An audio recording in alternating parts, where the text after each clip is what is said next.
దంగల్ కన్నా 20 కోట్ల లెక్కనే పట్టుకొస్తాం. పుష్ప బాహుబలి కాదు, దంగల్నే టార్గెట్ చేసాం. 20 కోట్ల లెక్కనే పట్టుకొస్తాం. సినిమాలో కత్తి వాడడం ఎలా వాడిందంటే ఆ మనుషుల్ని నరికిన రక్తం, ఆ రక్తం మణికొండ నుంచి మీది నుంచి పడితే కిందికి వచ్చి ట్యాంకు బండి మొత్తం నిండిపోయింది. దాన్ని ఏ భారీ వర్షం ఏ తుఫాను ఆపలేదు. అంత ఉంది రక్తం ఇప్పుడు ట్యాంకు బండ్ల. తమన్ సినిమాకి నెంబర్ ఇంటర్నేషనల్ మ్యూజిక్ డైరెక్టర్. ఈ సినిమాతో 90 వేసుకొట్టావా, కోటర్ వేసుకొట్టావా.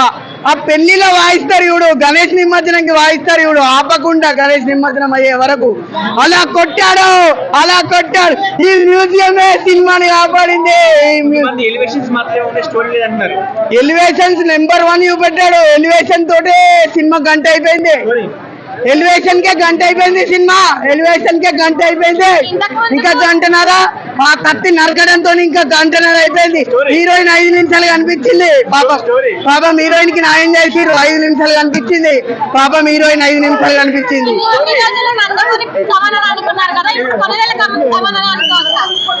ఇంత ఇన్ని రోజులు ఎవరు అనుకున్నారు?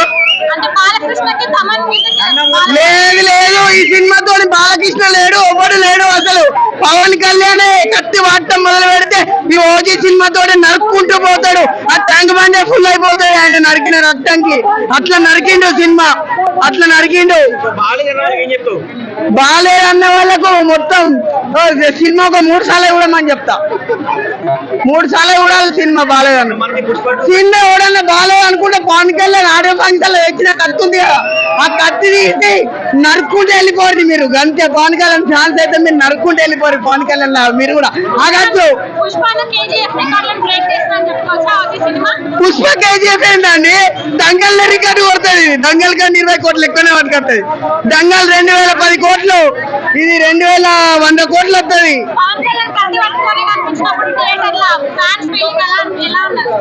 పవన్ కళ్యాణ్ కత్తి తెచ్చినప్పుడు మొత్తం అరుపులో ఉన్నాయి ఓజీ. ఎందుకంటే మొన్న వీర వాళ్ళకు పండుగ పెట్టేశాడు కదా, ఇవాళ లేపాడు.